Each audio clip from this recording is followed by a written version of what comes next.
Well, we've been watching pro-Palestine protesters swarm the streets of major cities, university campuses and vandalising buildings since Hamas launched its terror attack on Israel on October 7.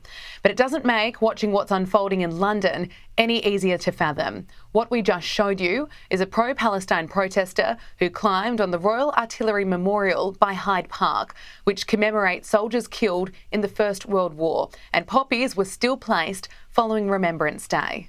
We just want to... Don't get him off the monument now. Brother, keep respect. Yeah, he is what he does. He done nothing. Hey, bro. That officer done nothing.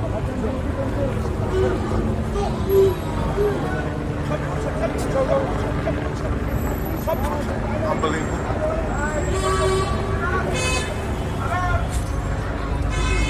And that protester got away scot-free. The Metropolitan Police said it's deeply disrespectful to climb on a war memorial, but there's no law making it illegal. In the absence of a law, officers cannot automatically arrest, but they can intervene and make it clear the behaviour isn't acceptable.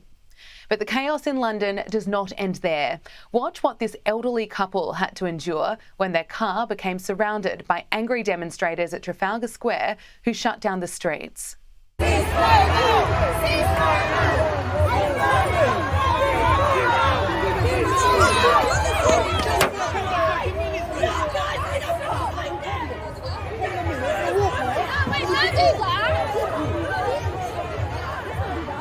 he's gonna run them over. We don't want to be like negative. I didn't hear him.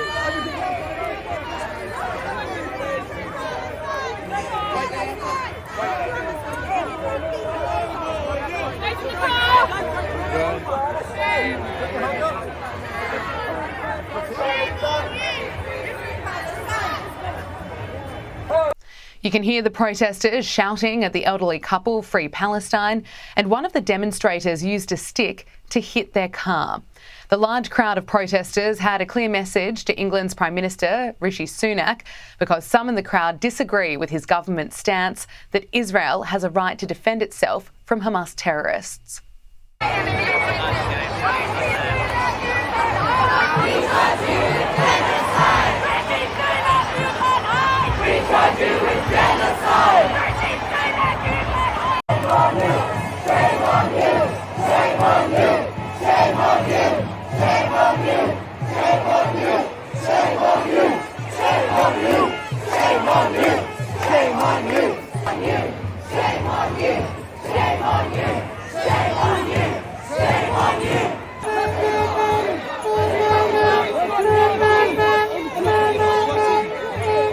It was a busy night for police in London. Although they couldn't arrest the protester for climbing on the Royal Artillery Memorial, they confirmed at least one person was arrested for possession of an offensive weapon. Footage from the demonstration has sparked fierce reaction on social media. One user posted on X, "London is spiralling out of control." Another wrote, "Time to restore order and respect for law. Enough is enough." This is the latest situation in the Middle East. Israeli troops are advancing further into Gaza as fighting intensifies in the region. At the centre of the conflict is Gaza's largest hospital, Al-Shifa. Israel says it's uncovered terror infrastructure and weapons during hours-long raids at the hospital. Hamas rejects these claims.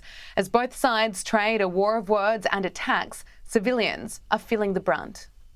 Israel has long claimed Al-Shifa is a Hamas headquarters as well as a hospital, but this is the first time it's sent tanks and troops in to raid it. It said it was acting against Hamas, but has only released footage showing troops delivering medical aid. Away from here, Palestinians say the Israelis opened fire inside the hospital complex and damaged parts of its buildings with explosions. Meeting troops near Gaza, Israeli Prime Minister Benjamin Netanyahu was making no apologies for sending troops and tanks into a hospital. We were told that we would not reach the outskirts of Gaza City. We arrived. We were told that we won't enter Shifa. We entered. And in this spirit, we say a simple thing.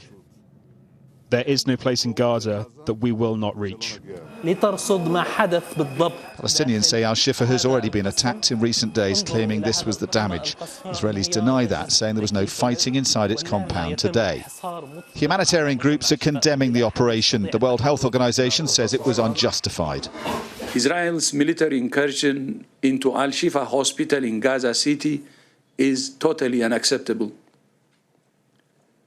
Hospitals are not battlegrounds.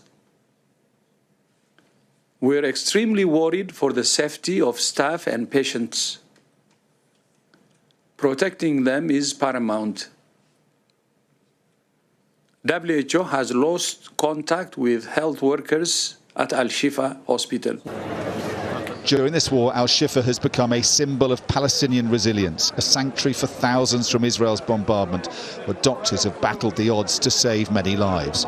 But Israel says it has a dark side too, harbouring Hamas fighters and facilities. Israeli forces have also attacked another hospital further north, claiming to find weapons and explosives both there and in Al-Shifa. Hamas denies using either hospital for military reasons. Gaza's hospitals have all suffered. Last month, many died in a blast at the Al-Ali hospital. The IDF says this raid is within a specified area of the sprawling complex at Al-Shifa. It's called on all Hamas members within the hospital to immediately surrender. We've been trying to phone doctors at Al-Shifa all day, but they've been impossible to reach. Palestinian health authorities on the West Bank have condemned the operation as a crime. Under the rules of armed conflict, Israelis must present convincing evidence the site was being used for military reasons to justify moving in on a hospital. The Israeli government insists it's doing what it can to protect civilians and help patients at Al-Shifa, delivering some aid. But aid organisations say it isn't nearly enough. What is needed is a pause in fighting, lasting days to let in desperately needed help.